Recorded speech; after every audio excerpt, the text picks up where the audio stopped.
Estamos bien. ¿No? Bueno, buenas noches a todos. De vuelta, los saludo formalmente.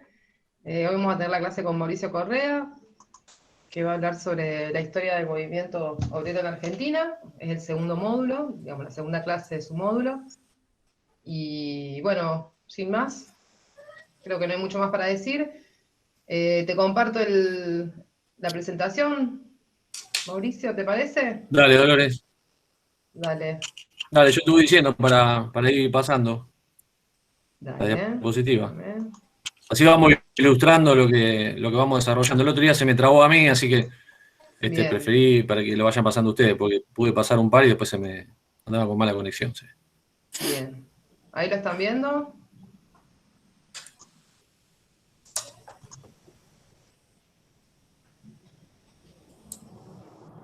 Ahí se estaba presentando.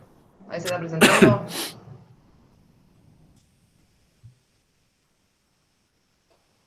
Sí, ahí está, ahí se está viendo, sí. Ahí lo vemos, ¿cierto?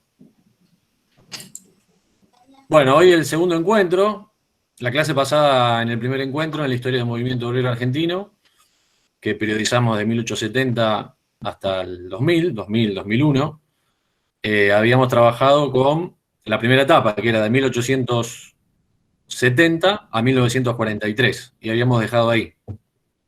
Hoy en el segundo encuentro nos vamos a enfocar en el periodo que abarcaría el tercero, cuarto y quinto momento, que va de 1943 hasta el 2000-2001. ¿No? A este periodo, en términos así generales, se lo puede denominar como la época de la hegemonía del sindicalismo peronista. Habíamos llegado la jornada anterior a ver hasta 1943. Interrumpimos en lo que sería fines de lo que se conoce como década del 30. Y bueno, el golpe de Estado de 1943 va a cambiar la historia argentina, como sabemos, sobre todo después a partir de 1945, cuando se produzca el 17 de octubre, la fecha fundacional del peronismo. Y por lo tanto vamos a entrar en una nueva etapa de la historia argentina y una nueva etapa de la clase trabajadora y el movimiento obrero y sus sindicatos. Así que bueno, ahora podemos pasar a la siguiente diapositiva. Entraríamos en el primero de estos momentos de hoy, que sería el tercer momento. Es el momento de industrialización y distribución de la riqueza, ¿no? Es el momento del peronismo, la emergencia del peronismo. 1943 a 1955. Este tercer momento va a contener una serie de transformaciones muy importantes, trascendentales para la historia de los trabajadores en Argentina, que inauguran una nueva etapa, y ahí en la siguiente filmina lo podemos ir viendo, señalar algunos puntos centrales que consideramos que van a impactar en la clase trabajadora. Primera cuestión, se produce una recomposición, una reconfiguración de las fuerzas sociales en Argentina, de las clases sociales, podríamos decir. Esa reconfiguración va a generar cambios en la clase trabajadora. Esos cambios de la clase trabajadora, algo habíamos señalado en la jornada anterior, tenían que ver con ese proceso de industrialización que se había iniciado en 1930, que además traía una cantidad muy importante de migrantes internos que se van a trasladar a distintos puntos de la Argentina, urbanos, ¿no? Ahí entre las sedes principales está Buenos Aires, obviamente. Se va a ir conformando el cordón urbano bonaerense, ¿no? Que ya existía, pero se va a ir ampliando aún más con la llegada de migrantes de distintos puntos de la Argentina.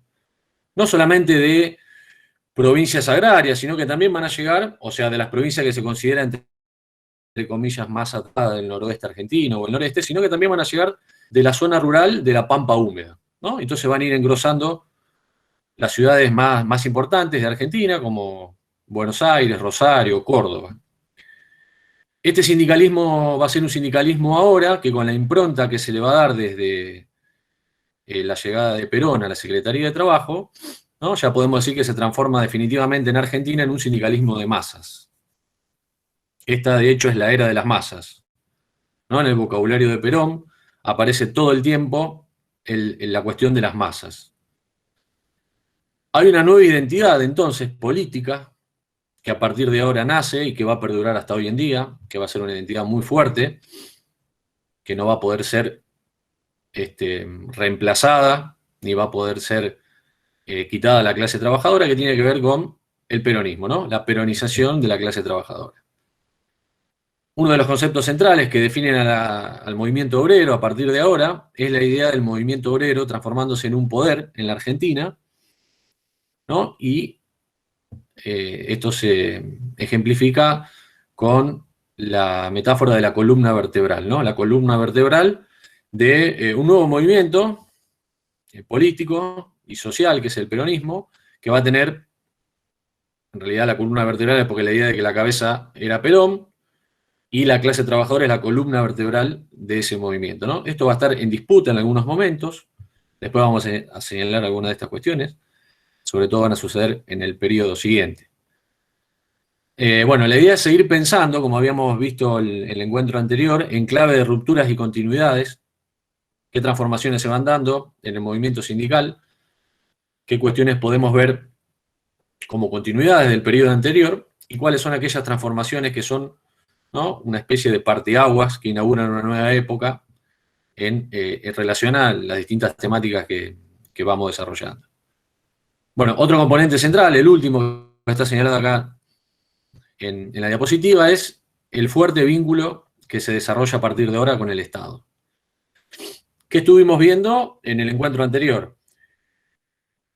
En el primer momento, de 1870 a 1930, es una etapa de la historia argentina en donde las distintas tendencias que surgen representando o pretendiendo representar a la clase trabajadora, como la corriente anarquista, socialista, más adelante la corriente sindicalista revolucionaria o anarcosindicalista, después la corriente comunista, ¿no?, van a tener una concepción en general que los va a llevar a enfrentarse con el Estado, porque a su vez el Estado, ¿no?, tenía una política represiva fundamentalmente respecto a la clase trabajadora.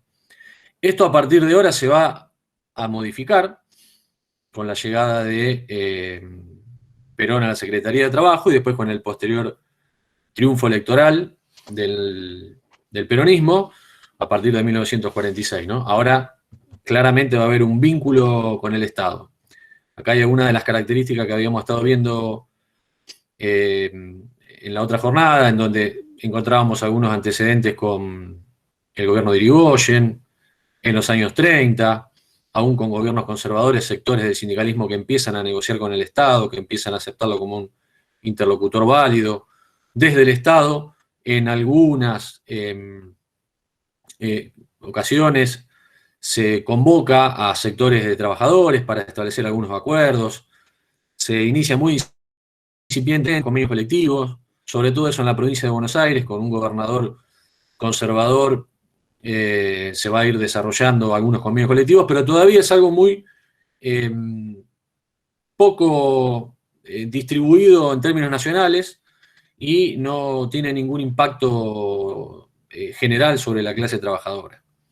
Bueno, ahora en la siguiente diapositiva vamos a ver y vamos a señalar algunas cuestiones de la evolución de las corrientes sindicales, ¿no? Acá un poco el eje es el surgimiento del peronismo. Entonces, lo primero que podemos marcar es que se va a conformar un nuevo bloque a partir de la llegada de Perón a la Secretaría de Trabajo a fines del 43. El golpe es en junio del 43, pero Perón asume en septiembre del 43 y a lo que era en ese momento el Departamento Nacional del Trabajo, no era Secretaría todavía, menos Ministerio, era el Departamento Nacional del Trabajo, que se había creado en 1907, durante los gobiernos conservadores, Perón lo transforma en Secretaría de Trabajo. Y desde ahí empieza a convocar a distintos dirigentes gremiales, de las corrientes fundamentalmente sindicalistas y algunos socialistas, no con los comunistas, porque el gobierno militar va a tener una posición dura con los sindicatos comunistas y con la militancia comunista. Y nosotros que habíamos estado viendo que en 1943 se producía un segundo momento, ¿se acuerdan?, de división de la CGT. Habíamos tenido, desde el nacimiento de la CGT en 1930, un primer momento de división en 1935 y un segundo momento unos meses antes de que se produzca el golpe de Estado, en 1943. Y se conforma la CGT número 1 y la CGT número 2. El gobierno militar lo que va a hacer apenas asuma es reprimir a ciertos dirigentes comunistas de la CGT número 2, y Perón va a empezar a entablar vínculos con algunos dirigentes que conformaban la CGT número 1, que tenían militantes de la corriente sindicalista y militantes que estaban ligados a el socialismo, ¿no?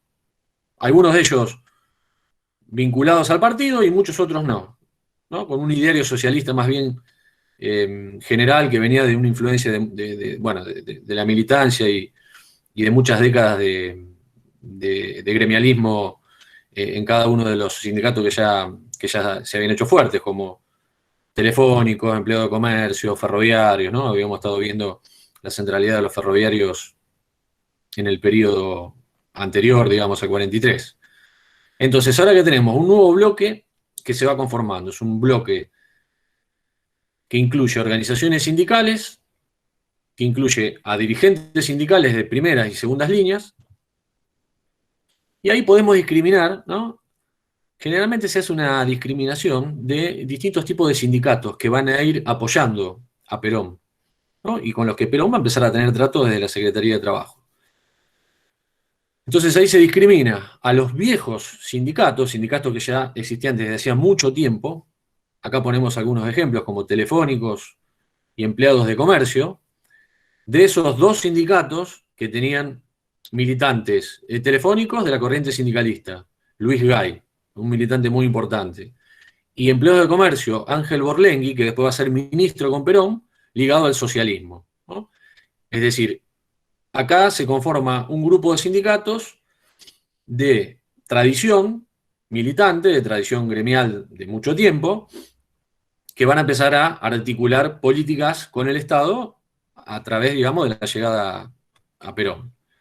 Por otro lado, van surgiendo nuevos sindicatos, ¿no? Muchas veces se diferencia entre sindicatos nuevos y paralelos. ¿Paralelos por qué? Porque también son nuevos sindicatos, pero surgen paralelamente a otros sindicatos ya existentes. Y ahí entraba a jugar mucho la interna entre la CGT número 1 y la CGT número 2. La CGT número 2, ¿no?, va a ser proscripta, digamos, por el gobierno, y el gobierno va a entablar diálogo con muchos dirigentes de la CGT número 1. Y esa CGT va a fomentar, parándose en disidencias internas que ya existían en gremios, va a fomentar la creación de nuevos gremios, ¿no?, que aparecen como paralelos a gremios ya existentes o que tienen una actuación en paralelo. Ahí se puede mencionar a los textiles, a los metalúrgicos. Acá nace la Unión Obrera Metalúrgica en el 43, con una disidencia de la dirección comunista, ¿no?, con algunos militantes que venían del trotskismo. Sindicatos de la carne, ahí aparece el famoso Cipriano Reyes, que va a entrar en competencia con José Peter, que es un dirigente comunista, ¿no? Cipriano Reyes va a adherir rápidamente al peronismo. Un nuevo sindicato que es Sindicato de Químicos, ese es un sindicato que se crea como sindicato nuevo y no como sindicato paralelo. Y la ayuda de la CGT número 1, que va a terminar siendo después la CGT, que se va a terminar conformando, ¿no?, como la sede de la CGT peronista, va a estar detrás de esta conformación de un nuevo polo gremial para darle apoyo a Perón y para, a su vez, peticionar, ¿no?, llegar a la Secretaría de Trabajo para poder lograr algunas conquistas que la dirigencia de la militancia sindical venía gestionando y viene luchando desde hace varias décadas. Bueno, esa sería la primera etapa, ¿no?, que tiene su momento cúlmine, podemos decir, en 1945, ¿no?, con el 17 de octubre. En 1945 podemos señalar dos acontecimientos muy importantes. Por supuesto que el acontecimiento central es el 17 de octubre. ¿Por qué? Porque es la movilización y huelga, ¿no?, que da inicio al liderazgo de Perón, ¿no? Ahí aparece el Perón como líder político y el Perón de las masas. Pero a su vez nace el Partido Laborista, que va a ser un partido que va a tener muy corta vida, ¿no? Va a existir solamente unos meses, pero va a ser el principal partido que le va a dar el triunfo a Perón. Ni bien se produce el 17 de octubre de 1945, esa gran movilización con el cierre de Perón en el balcón de la Casa de Gobierno, unos días después, los sindicatos, entre los que se encontraban telefónicos, secciones ferroviarias, ¿no? Y muchos otros sindicatos, que UOM, el de la carne de Cipriano Reyes, van a conformar un partido político que van a denominar Partido Laborista, siguiendo los modelos europeos, de la socialdemocracia europea, de Alemania, por ejemplo. El Partido Laborista inglés sería el gran modelo en este caso. Van a llegar a conformar un partido de orden nacional, van a tener sus estatutos y le van a dar el apoyo a la candidatura de Perón, ¿no? Perón se va a encaramar sobre todo como candidato presidencial a partir del Partido Laborista y de una fracción pequeña de la Unión Cívica Radical que se va a escindir de la UCR, que en ese momento enfrenta a Perón, y va a conformar una línea también que le va a dar el apoyo a Perón, junto a dos sectores nacionalistas del ejército, sectores de la iglesia, ¿no? Ese va a ser el entramado político que va a llevar adelante, digamos, la candidatura de Perón-Quijano a la presidencia. Bueno, una vez que Perón derrota a la Unión Democrática en las elecciones del 46, se inicia la etapa de lo que se conoce como el primer peronismo, ¿no? Que serían las dos presidencias de Perón entre el 46 y el 55. Se va a ver interrumpida la segunda presidencia por el golpe de Estado de la Revolución Libertadora de 1955, el 16 de septiembre. Bueno, algunas cuestiones para señalar acá, para tener en cuenta de esta etapa. Siguiendo con la idea de la evolución de las corrientes que venían desde fines del siglo XIX, ¿no? Siempre haciendo hincapié en esto del vínculo con el Estado, vínculo con el partido, el problema de la unidad, el tema de la autonomía, ¿no? Estas cuestiones que habíamos planteado en el primer encuentro. Los socialistas y los comunistas, ¿no? Se pasan a la oposición ahora, ¿no? Van a ser una férrea oposición al peronismo. Y eso se va a trasladar al ámbito gremial, sobre todo de las líneas socialistas, ¿no? Algunas militancias comunistas van a empezar a trabajar apoyando algunas medidas del peronismo y van a querer captar a la masa trabajadora, ¿no? Resaltando algunas de las medidas o la política laboral de Perón, pero criticándolo, ¿no? Por responder a los intereses de la burguesía, dado que el Partido Comunista estaba planteando la lucha de clases y el gobierno del proletariado. Pero ahí va a haber siempre, hay que remarcarlo porque después lo vamos a entender, cuando se dé el golpe del 55, siempre va a haber en las bases algún punto de contacto entre militantes comunistas y peronistas, ¿no? Esto ya se va a dar desde la primera etapa del peronismo en el poder del 46 al 55. Bueno, obviamente hay un fuerte crecimiento de la afiliación sindical. Habíamos dicho que los sindicatos se transformaban en sindicato de masas. Para que nos demos una idea, para 1950, los primeros años de la década del 50, la CGT informa más o menos alrededor de 2.200.000 afiliados, ¿no? O sea, representaba a 2.200.000 trabajadores de la Argentina, habiendo partido desde un punto de alrededor de 400, 500.000 afiliados en 1943. Es decir, se había quintuplicado la cantidad de trabajadores ahora afiliados a los distintos sindicatos representados en la CGT. Tercera característica, el movimiento sindical ahora es un movimiento sindical de alcance nacional y unificado, ¿no? Ya la CGT se transforma en el sello de la clase trabajadora, ¿no? Tal cual lo sigue siendo hoy, aunque con algunas variantes que al final mencionamos, ¿no? Pasa a ser la central sindical en Argentina, la Confederación General del Trabajo, que inclusive va a ser aceptada por los militantes comunistas, ¿no? Porque recuerden que en la década del 30 los comunistas no adhieren a la CGT inmediatamente, conforman su propia central sindical, siguiendo los lineamientos de la Internacional Comunista, Pero a partir de ahora van a ser todas las tendencias ideológicas las que van a reivindicar la CGT. Las diferencias, las luchas, las internas se van a dar todo al interior de la CGT, desde acá en adelante. Bueno, otro rasgo fundamental es el poder en la fábrica, ¿no? La idea de, por primera vez, una incidencia muy fuerte del cuerpo delegado y de las comisiones internas en la fábrica, en el lugar de trabajo, ¿no? Algo que en la Argentina tenía un desarrollo por parte de las distintas corrientes, pero ahora va a ser promovido, sobre todo al principio, desde el Estado, ¿no? Entonces, y además los sindicatos se transforman en grandes organizaciones. Hay por lo menos 7 sindicatos de masas, con más de 15.000 afiliados para esta época, ¿no? Después van a ser más todavía.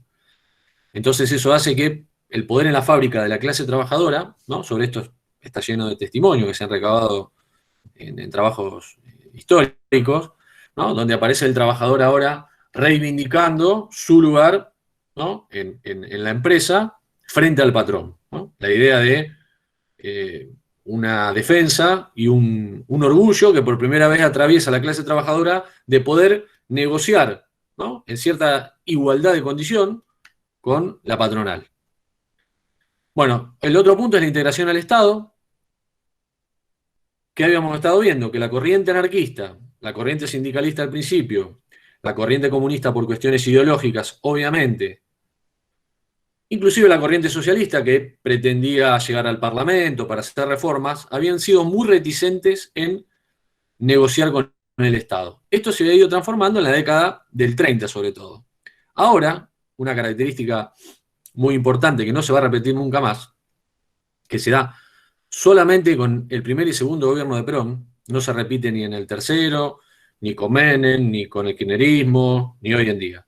Es que directamente el sindicalismo con la CGT se integra al Estado, ¿no? Aparece como una rama del partido y se modifica el estatuto de la CGT de 1950 y asume formalmente la CGT la ideología peronista. Recordemos que en los inicios de la idea de unidad de la clase trabajadora siempre estaba la diferencia entre anarquistas, socialistas, sindicalistas, después comunistas, y esto había generado particiones, ¿no? Distintas centrales sindicales. Bueno, ahora la CGT va a unificar a todos. Lo que va a suceder en este momento es que se va a hacer muy dificultosa la disidencia interna a su vez, porque la propia CGT, algo que después no se repite, y aún hoy en día, digamos, no se desarrolla de esa manera, asume formalmente la ideología peronista, queda establecido en sus estatutos, ¿no? Entonces ahí hay una gran integración al Estado. Y por último, el tema de la identidad.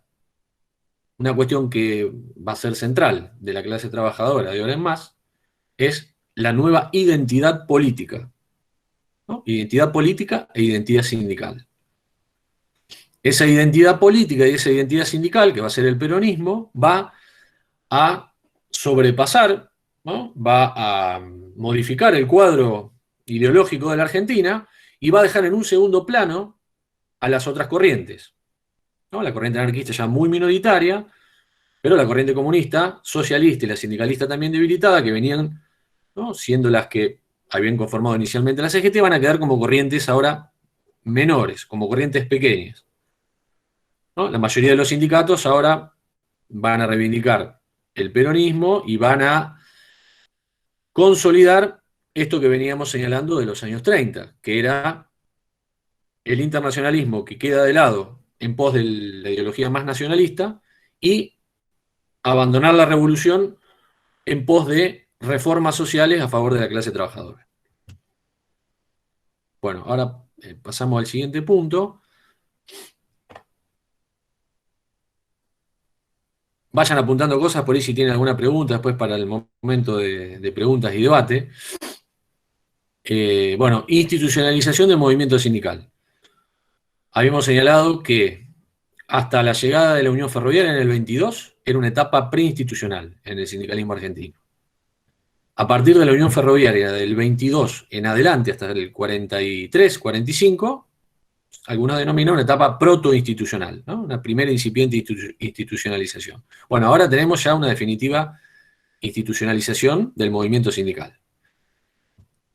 ¿Esto qué implica? Bueno, Obviamente, la legislación social y laboral, ¿no? Las reformas laborales que introduce el peronismo, que desde ese momento van a cristalizar en leyes, primero decretos, leyes, y después cuando suma el gobierno constitucional Perón, leyes aprobadas por el Parlamento, ¿no? Van a transformar la realidad social de la clase trabajadora y van a generar, digamos, como habíamos señalado antes, una nueva situación, ¿no? Hay una inclusión social, política y económica de la clase trabajadora. Ahí podemos diferenciar dos cuestiones. Por un lado está la iniciativa de Perón, la iniciativa que se llama Desde Arriba, que surge desde el Estado. La convocatoria de Perón, el proyecto político de Perón, incluye a la clase trabajadora.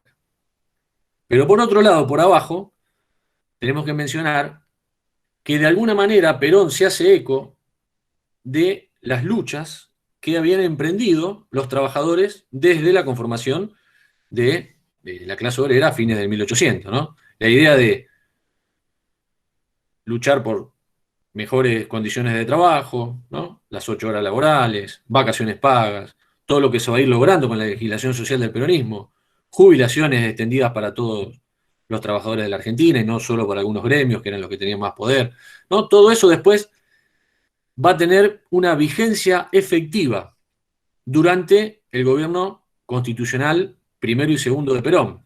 Entonces la clase trabajadora, en gran medida, lo que va a hacer es luchar por eso, en términos generales, y pelear ¿por qué? Porque esos decretos leyes se transformen en leyes y después poder defenderlos. Algo que va a entrar en cuestionamiento cuando caiga el peronismo en 1955. Bueno, por un lado reformas laborales, por otro lado la institucionalización de las relaciones laborales. En Argentina se va a desarrollar toda esta institucionalización de la clase trabajadora a partir de lo que se conoce como el modelo peronista. Tiene dos hitos, ¿no? Que de ahí en adelante van a llegar y se van a quedar. La ley de asociaciones profesionales, que con Frondizi después se va a transformar en ley por primera vez, aprobada acá, va a funcionar siempre como un decreto o ley que lo promueve Perón. Antes del 17 de octubre se desarrolla eso, en el enfrentamiento que estaba teniendo con la patronal, que implica el sindicalismo argentino desde ese momento adquiere esa modalidad, que es el monopolio de representación, la personería gremial, que todo sindicato gestiona, y también una forma de organizar el sindicalismo en tanto estructura centralizada, ¿no? Con sindicatos de primero, segundo y tercer grado, sindicatos locales, federaciones, ¿no? Sindicatos regionales y federaciones, y el sindicato de tercer grado, que en el caso de la Argentina va a ser siempre la CGT, ¿no? Hasta la llegada de la CTA. Por otro lado, la ley de convenios colectivos, las convenciones colectivas de trabajo, va a ser una reivindicación desde este momento de los trabajadores durante todos los periodos históricos, ¿no? Mantener esa ley de convenciones colectivas de trabajo, que va a implicar un poder muy fuerte de los sindicatos y de su negociación de las condiciones de trabajo por rama industrial, ¿no? Que va a desplazar, aunque va a convivir con los sindicatos de oficios que venían de la época de fines de 1800, y por otro lado se introduce el factor Estado, es decir, se necesita la homologación del Ministerio de Trabajo.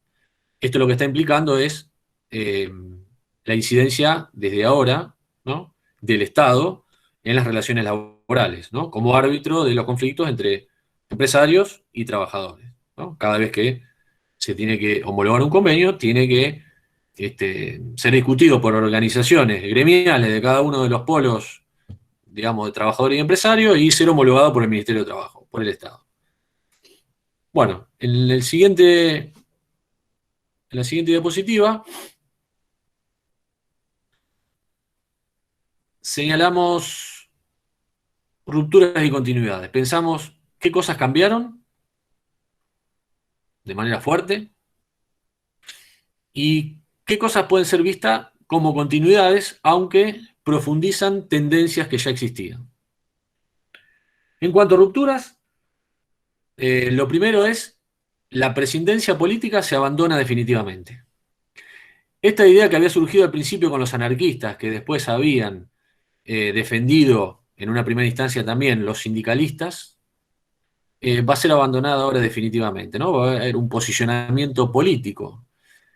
Toda acción gremial, desde ahora, en contra del Estado o a favor del Estado, articulado con algún partido político obrero o no, ¿no? Pero se va a ver fuertemente atravesada por la batalla política, ¿no? Ya no hay manera de mantenerse al margen de la conflictividad que se desarrolla en los partidos políticos. Y la inserción al Estado que habíamos hablado antes. La fragmentación que había existido, ¿no? Con la dificultosa unidad, ahora va a dar lugar a la idea de unificación, ¿no? La idea de unidad. Esa unidad va a estar consolidada por la CGT y también, en el caso de Argentina, al tener una sola central sindical y mayoritariamente adherir al peronismo, ¿no? Va a haber una fuerte ligazón entre CGT y peronismo, que perdura hasta hoy en día. Pensemos que esto no se ha dado así en otros países, ¿no? Donde existen varias centrales sindicales y cada una aliada a algún partido político de izquierda o inclusive de la democracia cristiana, ¿no? En Argentina esto va a tener un desarrollo diferente. Sindicatos de masas, sindicatos de alcance nacional, por primera vez, y la idea de factor de poder, ¿no? La clase trabajadora, representada en la CGT como un factor de poder ineludible a la hora de llevar adelante políticas públicas en Argentina. Eso en cuanto a rupturas. En cuanto a continuidades que profundizan tendencias anteriores, podemos remarcar la cuestión del nacionalismo. El peronismo va a representar, ¿no?, lo que se conoce como un nacionalismo de masas, o un movimiento nacional y popular, o un nacionalismo popular, son los conceptos que se utilizan para definir términos ideológicos al peronismo. También populismo es otro concepto que muchas veces podemos escuchar, ¿no? La cuestión es que el nacionalismo, que era una corriente que tenía distintas expresiones, pero hasta ahora minoritarias, va a encontrar en el peronismo una expresión de masas. De hecho, muchos nacionalistas que al principio vieron con buenos ojos la llegada de Perón, después van a recelar y se van a poner en la oposición. ¿Por qué?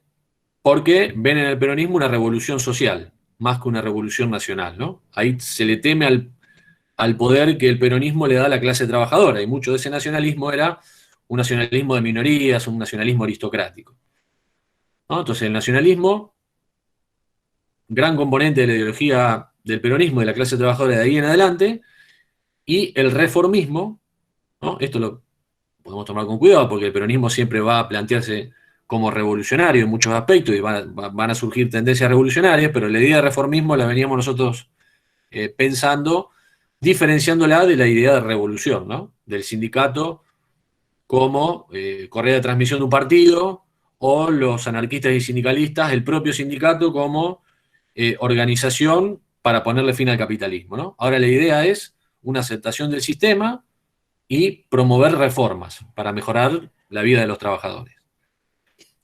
Bueno, sindicato por rama, que ya habíamos señalado antes, se consolida una tendencia que ya venía desde hace mucho tiempo y que habíamos visto que la gran expresión de eso había sido la Unión Ferroviaria.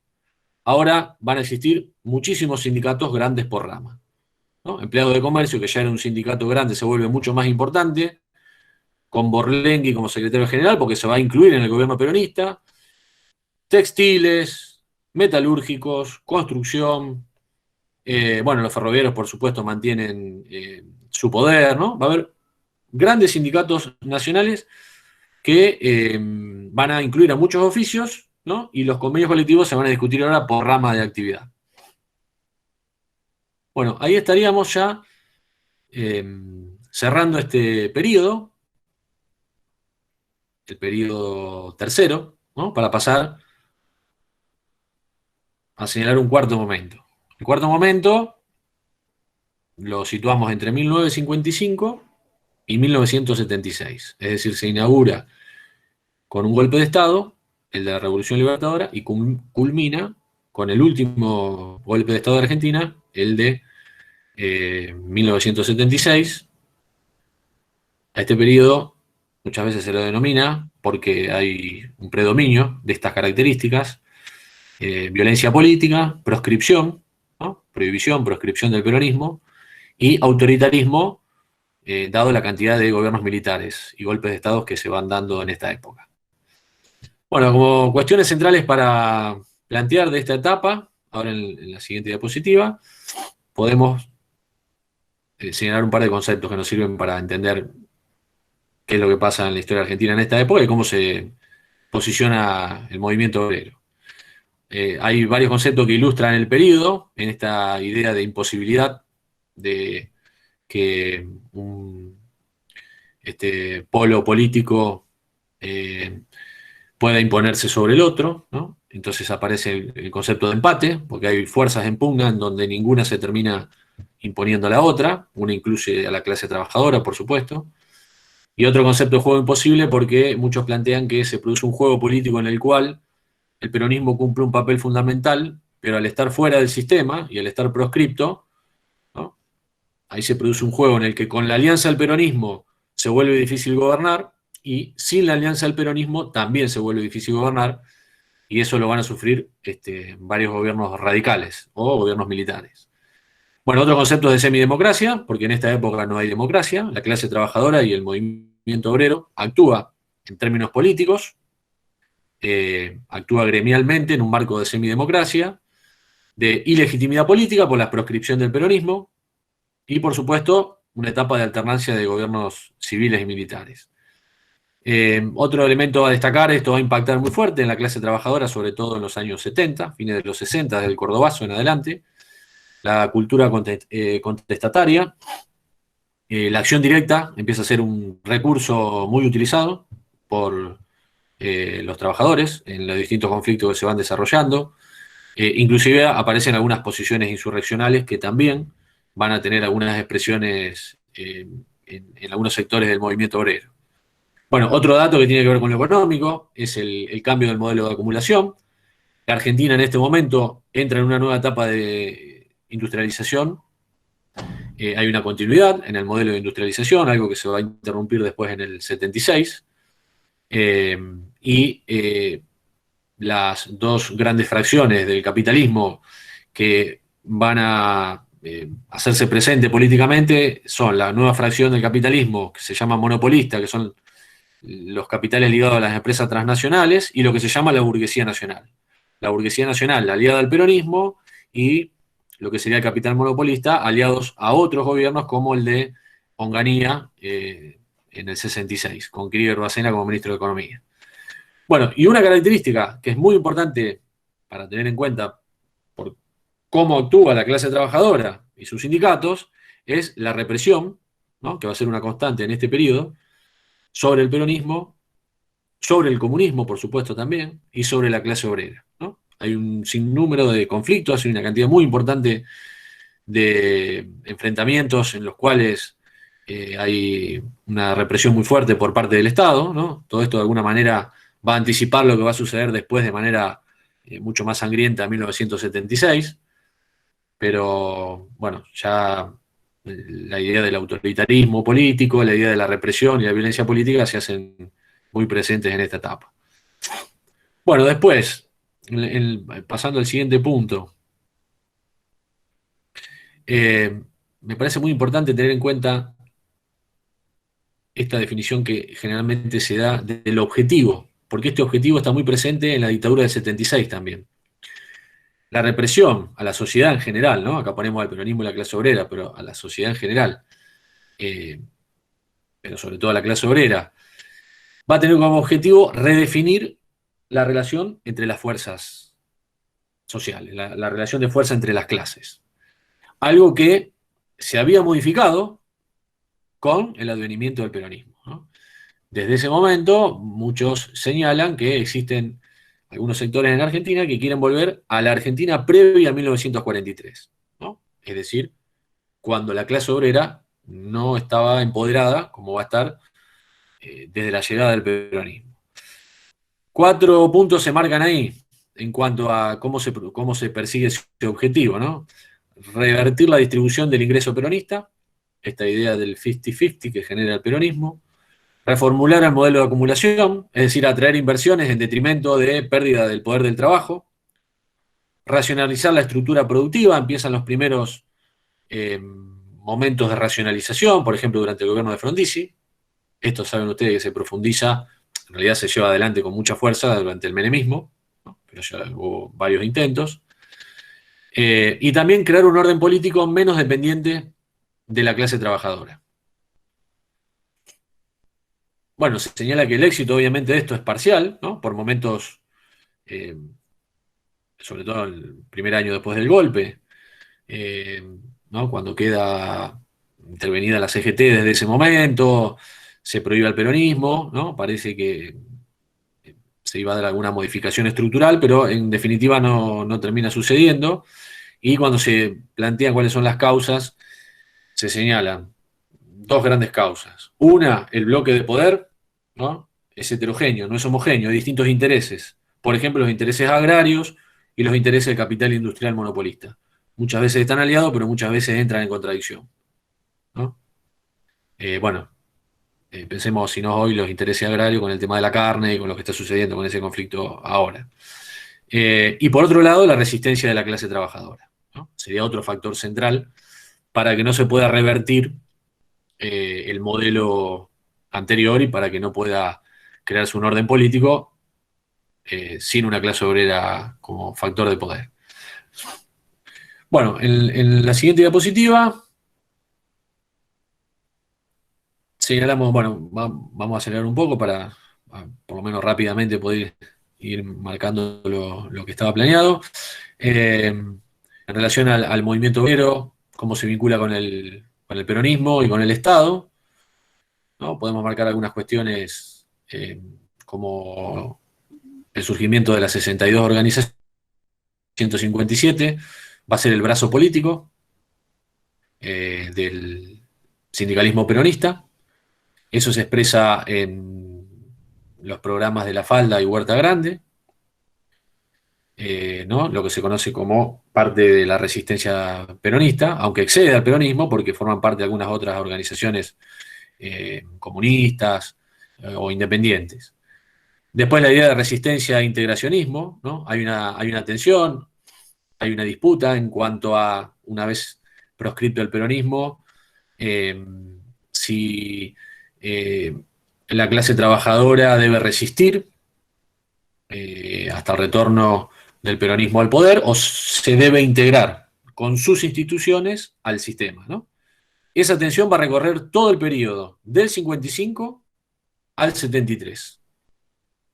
Salvo los últimos 3 años, donde se da la integración, pero bastante dificultosa con el tercer peronismo, ¿no? Siempre va a haber facciones políticas y sindicales que van a estar más cerca del integracionismo, de integrarse al sistema, y va a haber facciones que se van a mantener en la resistencia. En los años 50-60, ese conflicto se expresa en líneas internas que se conocen como los duros por un lado, aquellos que no piensan integrarse al sistema hasta la vuelta del peronismo, y los que se consideran los pragmáticos, ¿no?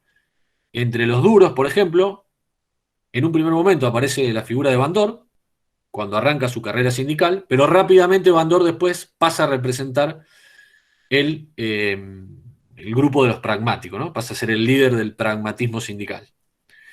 En los años 60-70 se redefine este conflicto, ya en un marco de ideas, digamos, con una mayor incidencia de la revolución como algo posible, y aparece cierto cuestionamiento además a la dirigencia sindical que se denomina ortodoxa o tradicional, ¿no? O en muchos casos una crítica a lo que se empieza a llamar la burocracia. Entonces, por un lado, está la dirigencia tradicional, que sería la de los gremios más importantes, la dirigencia, digamos, que maneja los gremios de peso y que tiene una mayor incidencia en el peronismo sobre todo, y también empiezan a aparecer algunas otras corrientes o gremios que se van a denominar antiburocráticos o combativos, o inclusive en algunos casos clasistas, ¿no? Que se diferencian del sindicalismo peronista tradicional.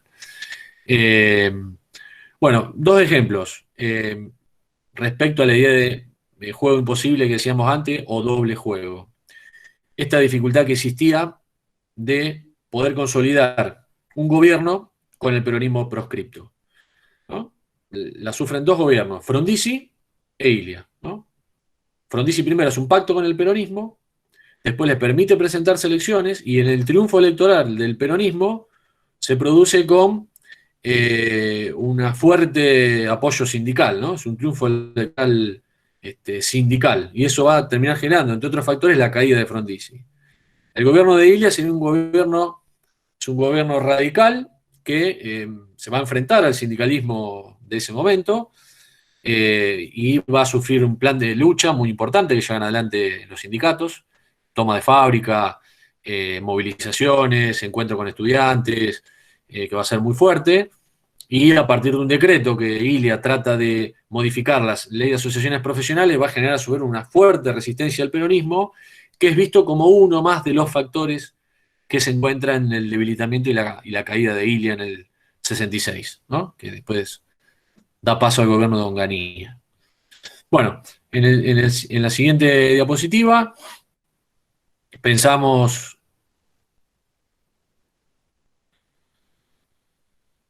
al sindicalismo ahora, del 55 en adelante, a partir de distintas formas que asume, distintas corrientes que van a ir siendo denominadas de esta manera, que sobre todo tienen que ver con cómo se relacionan con el Estado desde ahora hasta hoy en día, ¿no? Se sigue utilizando estas categorías. Por un lado están aquellos que promueven la participación, lo que se conoce como el participacionismo, que privilegian la relación con el Estado, más allá de que esté el peronismo o no en el gobierno. Por otro lado, una corriente que va a ser muy importante y va a liderar durante todos los años 60 va a ser el bandorismo, también conocida como corriente de negociación. Mantiene la concepción tradicional del peronismo, la lucha por el poder político, recuperar el poder político del peronismo, si bien después Bandora en un momento va a tener un enfrentamiento con Perón. Y se señala que esta posición, la del bandorismo, que se la conoce con la idea de golpear para negociar, ¿no? Es decir, hacerse fuerte, hacer una huelga. Esto se da mucho cuando se produce una lucha por convenciones colectivas o alguna otra cuestión, ¿no? Llevar adelante un plan de lucha para después poder negociar en una situación de fuerza, ¿no? Entonces se lo caracteriza como un accionar sindical, una posición intermedia entre los participacionistas y los confrontacionistas. Bueno, el confrontacionismo, como la misma palabra nos lo dice, son aquellas corrientes que mayormente van a confrontar durante esta época. Después va a pasar lo mismo con Menem, con Alfonsín, ¿no? La idea de utilizar el capital político, el capital económico y social del sindicalismo para obtener mejora a partir de la confrontación, ¿no? Y en aquel momento, sobre todo ligado a la acción gremial en alianza al peronismo, al justicialismo. Y después tenemos un sector combativo, clasista, que no acepta el principio de concertación social, promueve ¿no? la revolución, lleva adelante una serie de luchas muy importantes en los años 70 sobre todo, ahí va a ser fuerte en algunos lugares de Córdoba, en conurbano bonaerense, va a haber algunos sindicatos acá en la región del Paraná, como en Villa Constitución, acá en Capitán Bermúdez Pasa, ¿no? Donde va a haber algunos sindicatos que van a promover una corriente más de acción directa y que se van a plantear como clasistas o combativas. Bueno, ahí estaríamos con esta forma de accionar sindical que sigue existiendo hasta hoy en día, esa división. Siguiendo la idea de ruptura de continuidades, para pensar este periodo tan amplio, del 55 al 76, en cuanto a rupturas, lo primero que podemos marcar es que ahora el movimiento sindical fuera del Estado, es decir, cuál es la característica, esto hasta el 73, más que hasta el 76, que a diferencia del periodo anterior, que era aliado al peronismo y formaba parte del Estado, ahora se encuentra en la oposición, fuera del Estado. Entonces, eso le permite también ganar autonomía respecto al partido. Respecto al partido y, en cierto sentido, respecto a Perón. Eso se expresa en la reforma del Estatuto de la CGT del 63, que va a anular ese cambio que se había hecho en el 50 para tratar de aglutinar no solo a los peronistas, sino a las otras corrientes, ¿no? Entonces, quita esa reforma que había asumido formalmente la ideología del peronismo. Aparece una nueva dirigencia, aparecen nuevas corrientes sindicales, en algunos casos que van a empezar a cuestionar a las dirigencias viejas, esto se da en los distintos momentos. Producto de esa dirigencia nueva, van a surgir las corrientes más destacadas de los años 60, ¿no? Framini, que venía inclusive como alguien ya importante, pero ahora va a ser un líder, digamos, central del sindicalismo, Bandor, Borro, bueno, hay una cantidad de dirigentes muy importantes que van a formar parte de lo que se llama una nueva camada. Se modifica el vínculo con Perón por esta idea de una mayor autonomía y porque Perón además, ¿no?, el líder del partido, está en el extranjero. La Unión Obrera Metalúrgica aparece ahora como el paradigma sindical, desplazando la Unión Ferroviaria. Esto lo que muestra es la centralidad que adquiere la industria a partir del peronismo en adelante. Esa hegemonía de la UOM, digamos, dura hasta el 76, ¿no? Es el gremio que conduce las 62 organizaciones y es uno de los sindicatos con más afiliados y con más poder adentro del peronismo y con más poder político a la hora de negociar también en el sistema en general. En cuanto a continuidades, en términos de las tendencias ideológicas del movimiento obrero, se afianza el peronismo.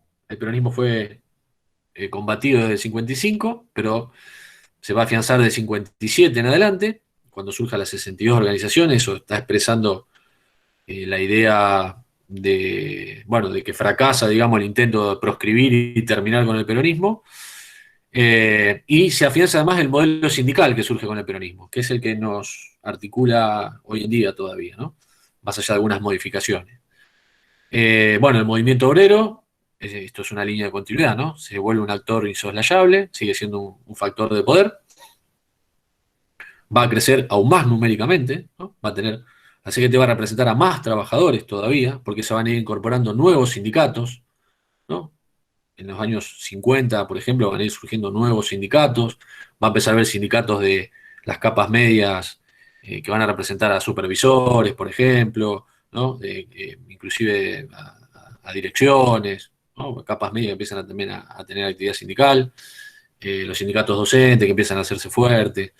Bueno, todo esto implica la idea de una continuidad del factor de poder. Bueno, yo sé que con el tiempo, Dolores, debemos estar ya medio apretado, ¿no? Son las 8:05. Bien. Sigo 5 minutos Continuamos. más y así queda un tiempo para preguntas, comentarios y debate, ¿eh? Dale, dale, perfecto. Dale. Avanzamos con el otro. Bueno, después, el quinto momento. Bueno, el último momento, este es el que nos permite quizá vincularlo más con el hoy, ¿no? Con el presente. Vamos a pasar un poco más rápido. Va del 76 al 2001. La última dictadura y la transición a la democracia. Acá podemos mencionar dos cuestiones que nos interesan. Cambia el modelo económico, ¿no? Se debilita la industrialización, la ISI, la industrialización sustitutiva de importaciones, y eso va a impactar también en un reordenamiento sindical. Bueno, ahí señalamos ahora en la siguiente diapositiva algunas cuestiones a destacar. Bueno, se produce una nueva resistencia social y política, ¿no? Esto en la dictadura. El primer punto refiere a la dictadura. Se recuperan prácticas, ¿no?, que se habían desarrollado en anteriores momentos de dictadura. La desindustrialización impacta en el mercado de trabajo y esto va a su vez a impactar en la relación que va a tener la clase trabajadora, ahora un tanto más en términos relativos debilitada, ¿no? Con el peronismo va a perder peso al interior del partido. Se produce un reordenamiento sindical y surgen nuevas tendencias. Pensemos que ni bien pierde las elecciones el peronismo a manos de Alfonsín, surge una nueva corriente política que va a tener mucho impacto en lo gremial también, que es la renovación, lo que se conoce como la renovación peronista. Esto va a generar nuevos liderazgos sindicales, nuevos sindicatos que van a posicionarse distinto a lo que sería el gremialismo tradicional, en ese momento todavía representado por la UOM, ¿no? Ya no Bandor, sino Lorenzo Miguel, con un dirigente característico. Bueno, se produce en los años 80 y sobre todo en los 90, ¿no? Una crisis estatal, reformas neoliberales, con privatizaciones, apertura de las importaciones, con todo lo que trae el consenso de Washington, como se conoce, y esto va a generar distintas reacciones sindicales, que ahora las vamos a mencionar muy rápidamente. Y en una primera etapa persiste el modelo sindical peronista, ¿no? Así, digamos, completo. Después va a empezar a ser cuestionado en algunos aspectos durante el menemismo, ¿no? Pero durante el alfonsinismo, el modelo sindical resiste la, la puja política con el radicalismo del peronismo y va a continuar tanto la ley de asociaciones sindicales como la ley de convenciones colectivas, ¿no? Todo eso se va a mantener en pie. Bueno, en la siguiente diapositiva marcamos transformaciones estructurales que afectan a la clase trabajadora. Los cambios en el mercado de trabajo, que afectan los vínculos políticos, porque se modifica la base social, es decir, en concreto, se vincula con el segundo punto, la desindustrialización y la concentración económica generan desocupación, precarización laboral, ¿eso qué implica? Pérdida de fuerza de la clase trabajadora, pérdida de afiliados en los sindicatos, ¿no? Entonces eso debilita, sobre todo después de la dictadura, ¿no? Al movimiento obrero. Bueno, ahora el predominio del mercado por el Estado, que hace que, bueno, se restrinja la intervención estatal en la economía y en la sociedad, y acá vamos a tener, digamos, toda una serie de conflictos que se van a dar, sindicales, recortes de empleados estatales, ¿no? Mucha conflictividad por parte de ATE, por parte de CETERA también, sobre todo en los 90. Bueno, en términos generales, pérdida de peso de la clase trabajadora y de los sindicatos industriales, sobre todo al interior de la clase trabajadora. A partir de los años 90, va a ganar fuerza al interior del movimiento obrero sindicatos de servicios, como por ejemplo camioneros, ¿no? La Unión Obrera Metalúrgica va a perder peso por el proceso de desindustrialización y va a haber otros sindicatos que van a emerger como sindicatos que van a estar a la vanguardia de conflictos en los años 90 y a principios del 2000. Los docentes, ATE siempre con una, digamos, gran conflictividad con el Estado, camioneros, UTA, ¿no? También otro gremio del transporte. Los ferroviarios se debilitan porque además se produce la privatización de los ferrocarriles, pierden muchos empleados y se debilita aún más de lo que se había debilitado en las décadas anteriores, ¿no? Ahí hay una serie de cambios de la estructura económica que impactan en el sindicalismo. Bueno, Alfonsín, rápido, así cerramos. La crisis del mercado del modelo de la industrialización con Alfonsín todavía no tiene un correlato en que las relaciones laborales tradicionales entren en crisis. Eso pasa con Menem. El modelo sindical continúa siendo el mismo, entonces. Los tres pilares. La ley de asociaciones sindicales, las negociaciones colectivas y las obras sociales. El manejo de las obras sociales que se incorporó en 1970, ¿no? Directo por parte de los sindicatos o por intermedio del Estado, desde 1970 ese tercer punto. La relación del movimiento sindical con el peronismo y con el Estado se va a ver modificada, ¿no? En algún momento la CGT va a ser un sustituto del partido con el liderazgo de Ubaldini, ¿no? Ahí promoviendo la confrontación. Y por otro lado, va a haber sectores sindicales que van a negociar lo que llamábamos los participacionistas, ¿no? Van a negociar las reformas ya desde la época de Alfonsín. Ahí mencionamos a un dirigente muy importante de Luz y Fuerza, que es Carlos Alderete. Bueno, y después por último ya, y cerramos, en los años de Menem y de la Rúa, hasta la caída de la Rúa, bueno, en términos generales, reformas neoliberales. ¿Y qué nos interesa a nosotros? Ver las distintas reacciones sindicales, ¿no? Sobre esto, después por ahí ustedes pueden comentar algo, preguntar algo. Lo mencionamos muy sintéticamente. Hay muchas reacciones, pero se las puede agrupar en dos. Una reacción de negociación con el Estado, de negociar las reformas, de negociar las privatizaciones, ¿no? A eso se la llama de preservación institucional. La mayoría de la CGT, desde el 89, de la asunción de Menem, la mayoría, sobre todo los sindicatos más grandes de industria, quedan en este grupo de preservación institucional.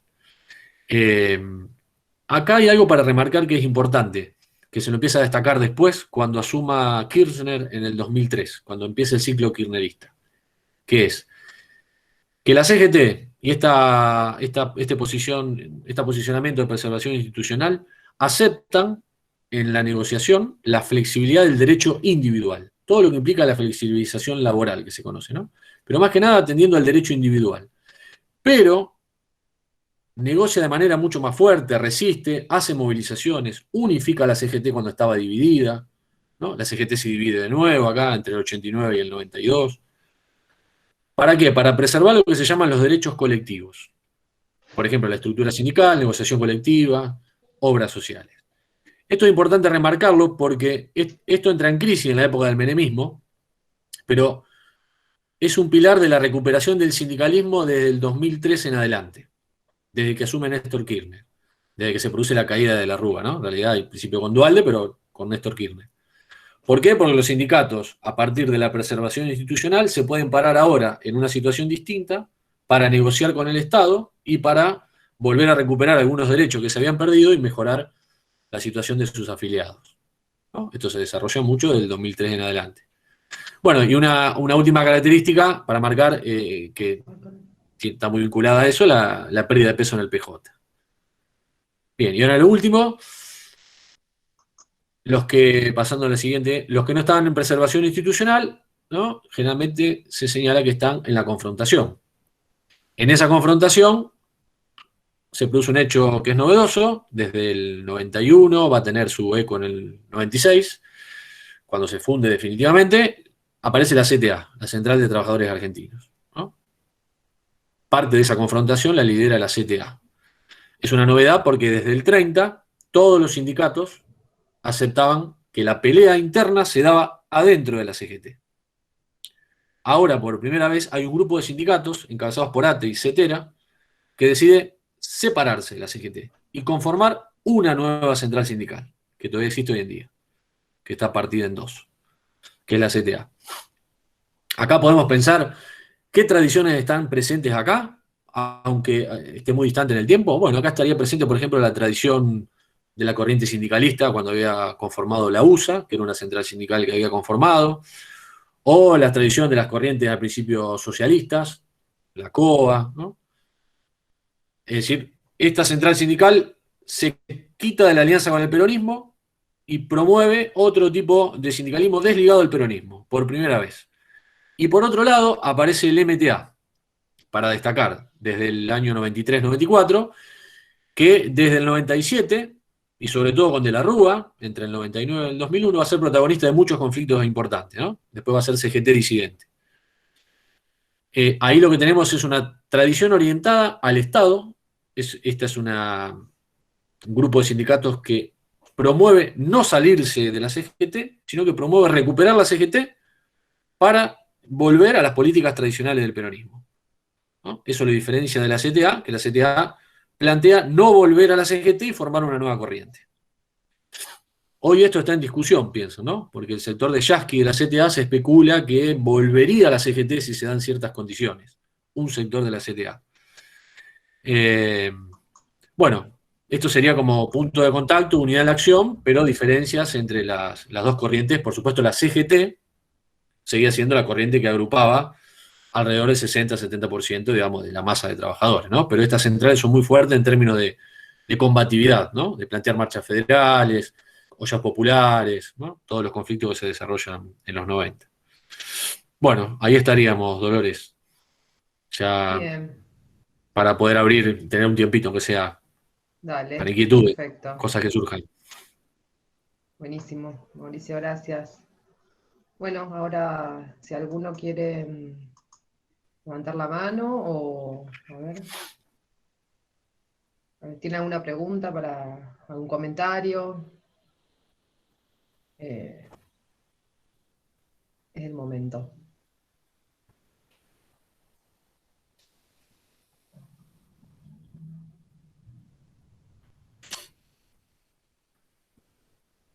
Yo no sé si lo escriben o Sí, a hablan. veces levantan la mano o lo pueden escribir por el chat, pero no veo ninguna manito.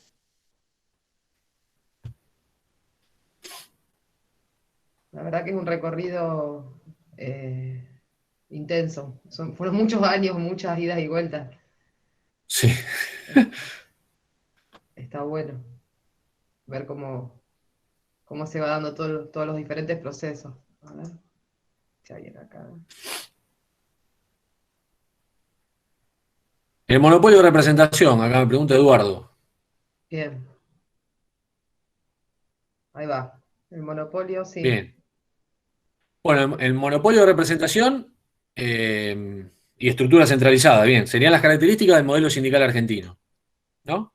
Se dice que el modelo sindical argentino, que nace, acuérdense, en el 45, con la ley de asociaciones profesionales, es un decreto de Perón. Fíjense que Perón pone ese decreto cuando tiene conflicto antes del 17 de octubre. Cuando estaba en pleno conflictividad con los sectores del ejército que lo querían echar, con la patronal, ahí surge ese decreto ley. Desde ahí se asienta el modelo sindical que se conoce como modelo sindical peronista. Y se confirma con Frondizi, como parte de la negociación en el 58, cuando asume Frondizi con Perón. Monopolio de representación, ¿qué quiere decir? Hay un solo sindicato que el Estado le va a otorgar la representatividad de sus trabajadores por rama o por oficio. ¿Ah? Hay uno solo.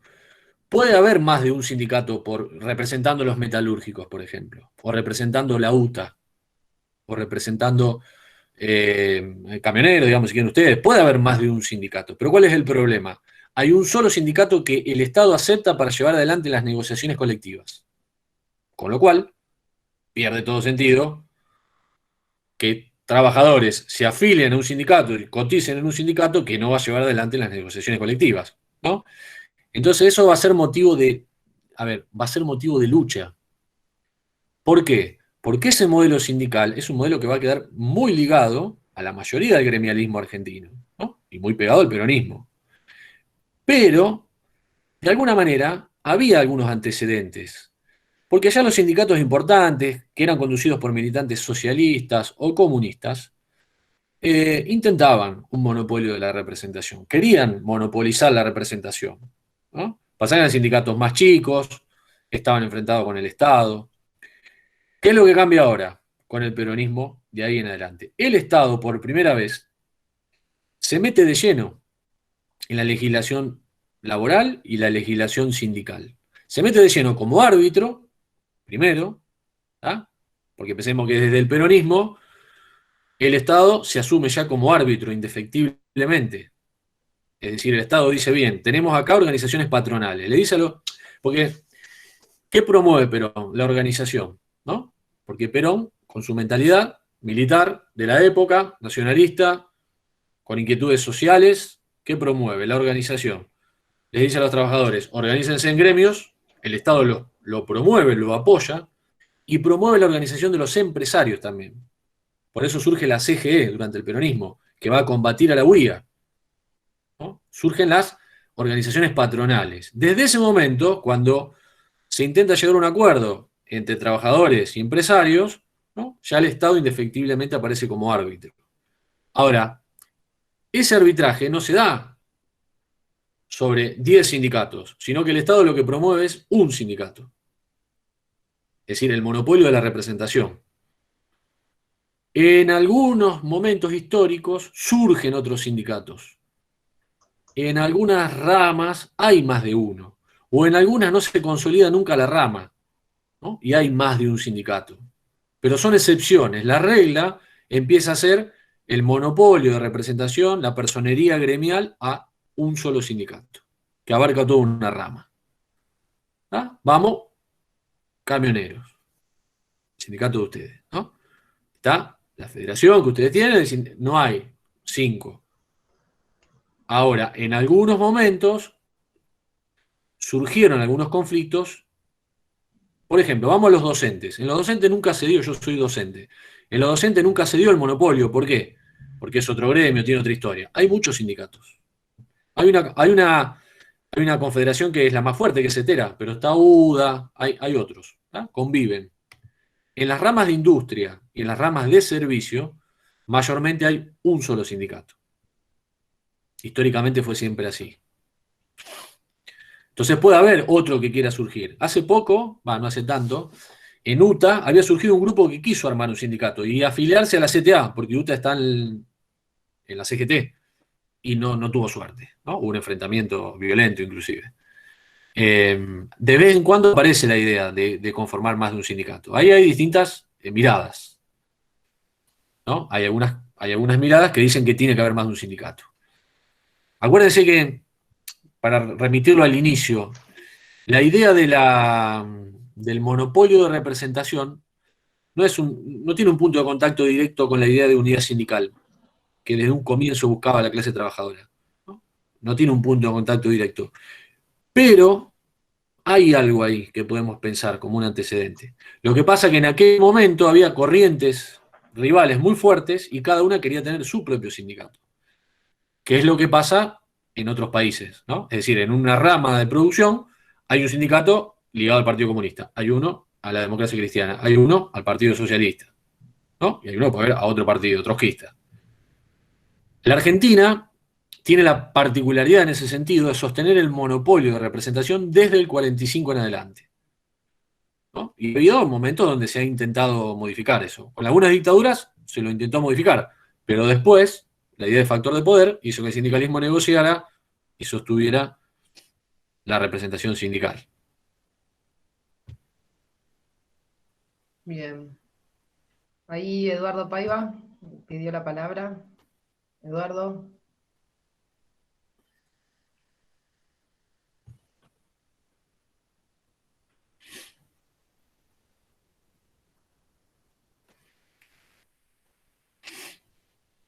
Eduardo, no sé si respondí o a estructura centralizada, vos también me habías preguntado.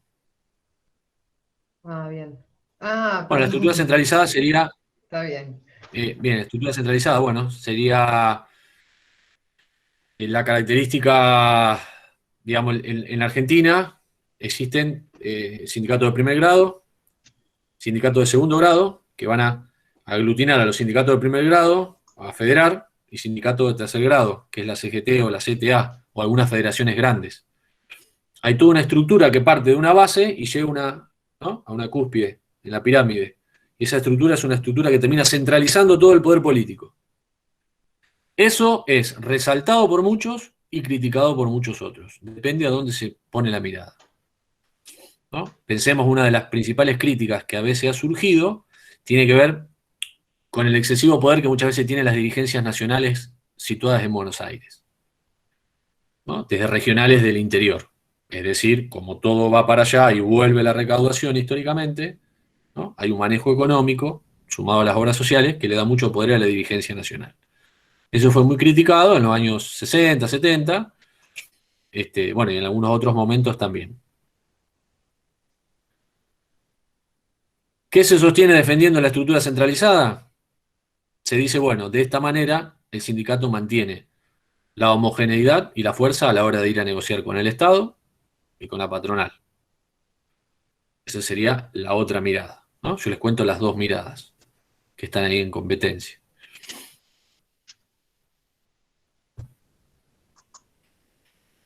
Después no sé si ustedes tienen alguna cuestión de inquietud decente que se pueda vincular antes de cerrar, digamos, si hay algo del presente que ustedes ven, observan, o de los últimos años que pudiéramos vincular con algún aspecto de la historia. Ahí pueden preguntar algo si quieren. Alguna cuestión de hoy, digamos, que la vemos funcionando en la CGT, en la CTA, en el sindicalismo, la alianza con el peronismo, digamos, hay muchas cosas que hoy las seguimos viendo, que son de alguna manera hijas de esto esto que estuvimos trabajando.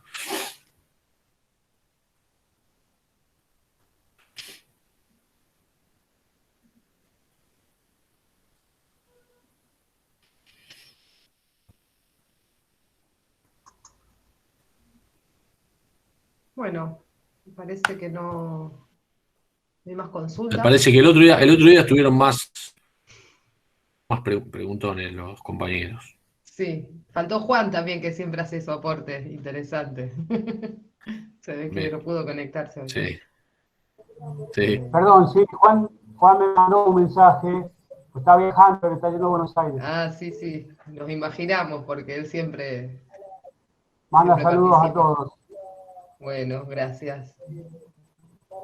Bueno, si les parece, vamos terminando, si no hay ninguna otra consulta u otro comentario. Recuerden que la semana que viene es la última clase con Mariela Loja sobre seguridad e higiene. Muchas gracias, Mauricio, por la exposición. La verdad que súper dinámica, ya estuvo buena poder analizar y comprender todos estos diferentes procesos que se fueron dando a lo largo de la historia. La verdad que, como decís vos, hay muchos aspectos que seguramente se repiten o tienen que ver con lo que está pasando hoy.